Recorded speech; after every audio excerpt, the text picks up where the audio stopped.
আসসালামু আলাইকুম প্রিয় দর্শক, আপনাদের সকলকে আমন্ত্রণ জানাচ্ছি অন্য মঞ্চের আলাপচারিতায়। জাতীয় নিরাপত্তা উপদেষ্টা খলিলুর রহমান 4 মাস আগে বলেছিলেন, কে কি বলল তাতে কিছু যায় আসে না তার। তিনি এবং তার সরকার মিয়ানমারের বিদ্রোহী সশস্ত্র গোষ্ঠী আরাকান আর্মির সাথে যোগাযোগ রাখবেন, তৈরি করবেন সুসম্পর্ক।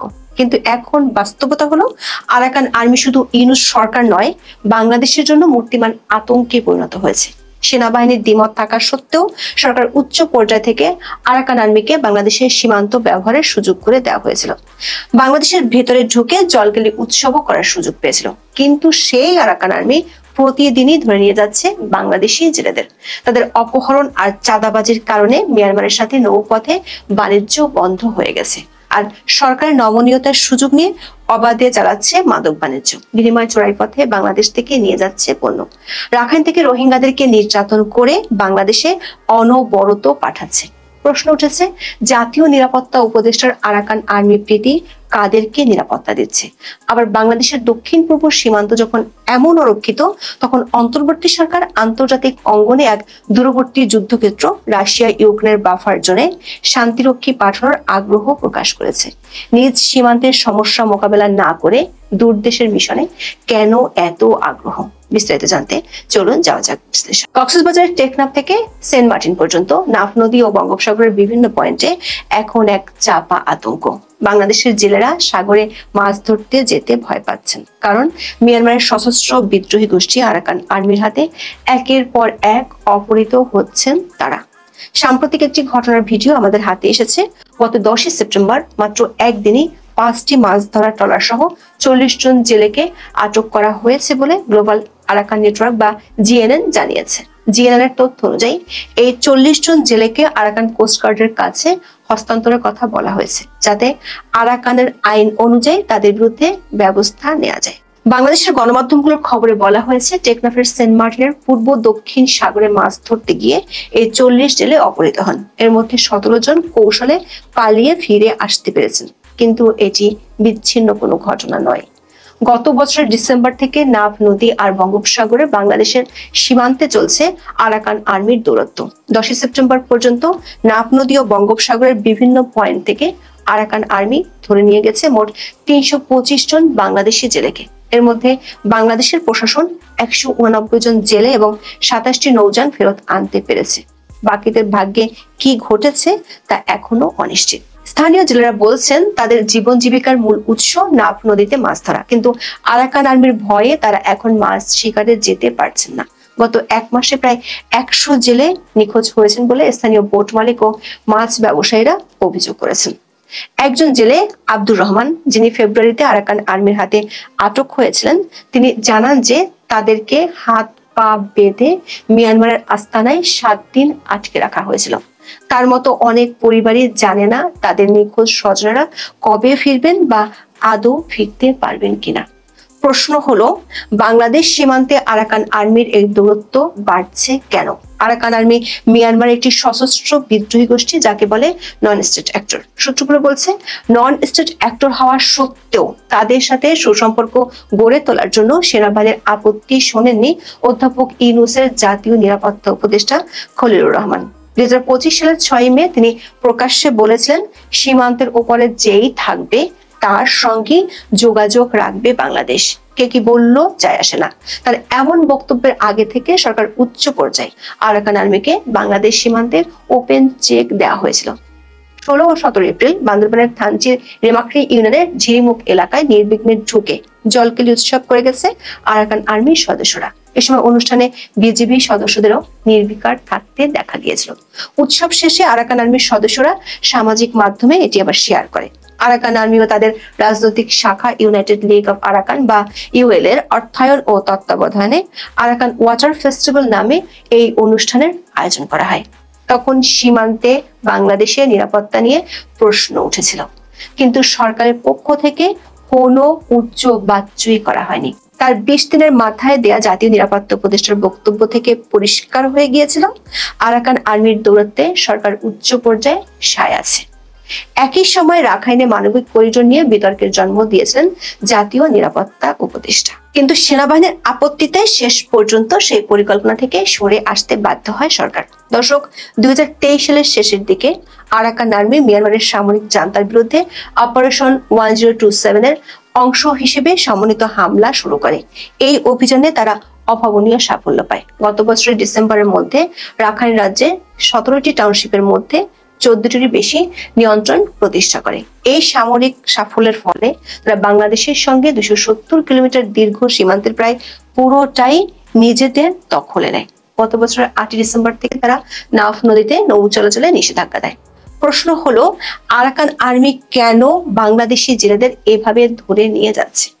আরাকান আর্মির অভিযোগ, বাংলাদেশি জেলেরা মিয়ানমারের জল সীমায় অবৈধভাবে ঢোকে। গ্লোবাল আরাকান নেটওয়ার্কের প্রকাশিত খবরেও এই অবৈধভাবে মাছ ধরার বিষয়টি উল্লেখ করা হয়েছে। কিন্তু আরাকান আর্মি গত 8 মাসে বেশিরভাগ ক্ষেত্রে বাংলাদেশি জেলেদেরকে ধরে নিয়ে গেছে বাংলাদেশ সীমান্তে ঢুকে। শুধু মাছ ধরার ট্রলার নাই, চালবাহী ট্রলারও অপহরণ করে নিয়ে গেছে একাধিকবার।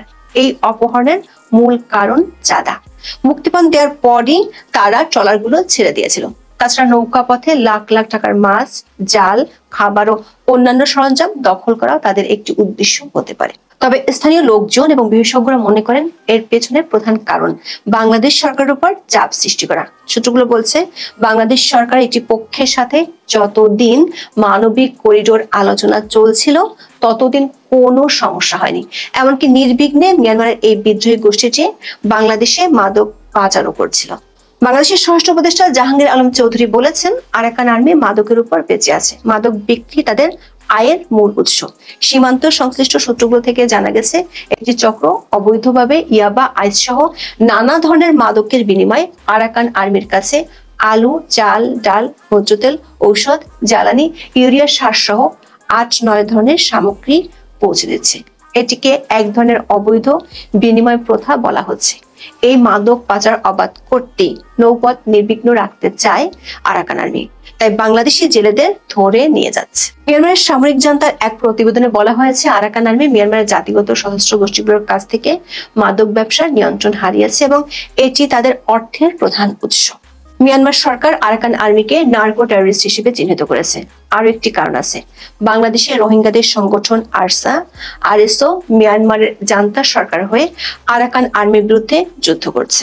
আরাকান আর্মির অভিযোগ, তারা বাংলাদেশের রোহিঙ্গা ক্যাম্পগুলো থেকে গিয়ে এই যুদ্ধ করছে। এ কারণে গত 1 বছরে রাখাইনের রোহিঙ্গাদের উপর অমানসিক নির্যাতন চালাচ্ছে আরাকান আর্মি। এ সময় প্রায় 1.5 লাখ রোহিঙ্গা প্রাণ ভয়ে বাংলাদেশে পালিয়ে এসেছে। মিয়ানমারের জান্তা সরকারের ড্রোন হামলা আর রোহিঙ্গা গোষ্ঠীগুলোর আক্রমণে আরাকান আর্মি গত 2 মাসে বেশ কয়েকটি এলাকায় নিজেদের নিয়ন্ত্রণও হারিয়েছে। রোহিঙ্গা গোষ্ঠীগুলোকে দমনের জন্য বাংলাদেশ সরকারের উপর চাপ সৃষ্টি করতে আরাকান আর্মি বাংলাদেশিদের অপহরণের পথ বেছে নিয়েছে বলে অনেকেই মনে করেন। প্রশ্ন দেখা দিয়েছে, একটি নন স্টেট অ্যাক্টর হিসেবে আরাকান আর্মি কি বাংলাদেশের নিরাপত্তার জন্য হুমকি হয়ে উঠছে কিনা? প্রথমত, শত শত বাংলাদেশি জেলেকে অপহরণ করা, কিছু ক্ষেত্রে বাংলাদেশের জলসীমায় ঢুকে পড়ার অভিযোগ এবং তাদের আক্রমণাত্মক অবস্থান স্পষ্টতই আমাদের সার্বভৌমত্ব ও সীমান্ত নিরাপত্তার জন্য একটি বড় চ্যালেঞ্জ। এই তৎপরতা স্থানীয়দের মধ্যে আরাকান আর্মি আতঙ্ক তৈরি করেছে। দ্বিতীয়ত, মাদকের উপর তাদের নির্ভরতা এবং বাংলাদেশের সাথে অবৈধ বিনিময় প্রথা আমাদের দেশের ভেতরে মাদকের বিস্তার ঘটাচ্ছে, যা ভবিষ্যৎ প্রজন্মের জন্য মারাত্মক ক্ষতিকর এবং জাতীয় নিরাপত্তা ও সামাজিক স্থিতিশীলতার জন্য হুমকি। এমন পরিস্থিতি কি বাংলাদেশের সীমান্ত দুর্বলতা প্রকাশ পাচ্ছে। বাংলাদেশের সঙ্গে মিয়ানমারের 272 কিলোমিটার সীমান্তে 65 কিলোমিটারের নদী পথে অবস্থিত। সীমান্তের একটি বড় অংশে কাঁটাতারের বেড়া নেই। নাফ নদের গভীরতা কমে যাওয়ায় কিছু এলাকায় ডুবো চর সৃষ্টি হয়েছে, যা টহলকে কঠিন করে তুলেছে। কোস্টগার্ড বলছে, তারা টহল কার্যক্রম জোরদার করেছে এবং জেলেদের সীমান্ত অতিক্রম না করতে সতর্ক করেছে। স্বরাষ্ট্র উপদেষ্টা জাহাঙ্গীর আলম চৌধুরী দাবি করেছেন, বাংলাদেশ মিয়ানমার সীমান্ত সম্পূর্ণ নিরাপদ আছে, কোনো সমস্যা নেই। তবে বাস্তবতা কিন্তু ভিন্ন। গত ডিসেম্বর থেকে প্রায় 225 জন জেলে অপহৃত হয়েছেন, তার মধ্যে 189 জনকে ফিরিয়ে আনা সম্ভব হয়েছে। বাকিদের অবস্থা কি তা কেউই জানে না। টেকনাফ স্থলবন্দর দিয়ে মিয়ানমারের সঙ্গে পণ্য আনা নেওয়া বন্ধ রয়েছে। বাংলাদেশ মিয়ানমার সীমান্তে এমন অবস্থার মধ্যে খবর হলো, রাশিয়া ইউক্রেন বাফার জোনে বাংলাদেশ সৈন্য পাঠাবে। একটি মার্কিন সংবাদ মাধ্যমের প্রতিবেদন অনুযায়ী এই বাফার জোনে ন্যাটো বহির্ভূত দেশ হিসেবে বাংলাদেশ ও সৌদি আরবের মতো দেশগুলোর সেনা মোতায়েনের কথা ভাবা হচ্ছে। এমন খবরের পরে বাংলাদেশের পররাষ্ট্র উপদেষ্টা মোহাম্মদ তৌহিদ হোসেন জানিয়েছেন, বাংলাদেশ সরকার সেখানে সৈন্য পাঠাতে রাজি আছে। প্রশ্ন উঠেছে, নিজ সীমান্তে যেখানে নন স্টেট অ্যাক্টরের চ্যালেঞ্জ নিয়ে বাংলাদেশ হিমশিম খাচ্ছে, সেখানে কেন বাফার জোনে সৈন্য পাঠাতে রাজি বাংলাদেশ সরকার? সূত্রগুলো বলছে, আরাকান আর্মি নিয়ে সরকার উচ্চ পর্যায়ে এবং সেনাবাহিনীর মধ্যে দূরত্ব স্পষ্ট। সেনাবাহিনী দেশের সার্বভৌমত্বের প্রশ্নে ছাড় দিতে রাজি নয়। সরকারের পক্ষ থেকে আরাকান আর্মির সাথে যে আলোচনা হয়েছিল তার একটি শর্ত ছিল, তারা মংডু এবং বুথিডংয়ে থাকা রোহিঙ্গাদের উপর নির্যাতন চালাবে না। অথচ নির্যাতন এতটাই বেড়েছে যে তারা প্রায় বাংলাদেশে পালিয়ে আসছে। মিয়ানমারের সাথে সীমান্ত বাণিজ্য বন্ধ করে দিয়েছে এই সশস্ত্র গোষ্ঠীটি। ফলে বাংলাদেশ মিয়ানমার সীমান্তে পরিস্থিতি জটিল থেকে জটিলতর হচ্ছে। আরাকান আর্মির উদ্দেশ্য এবং কার্যকলাপ বাংলাদেশের জাতীয় নিরাপত্তার জন্য নতুন প্রশ্ন তৈরি করেছে। এখন এ পর্যন্ত, সবাই ভালো থাকুন, সুস্থ থাকুন, নিরাপদে থাকুন। দেখা হবে আগামী পর্বে।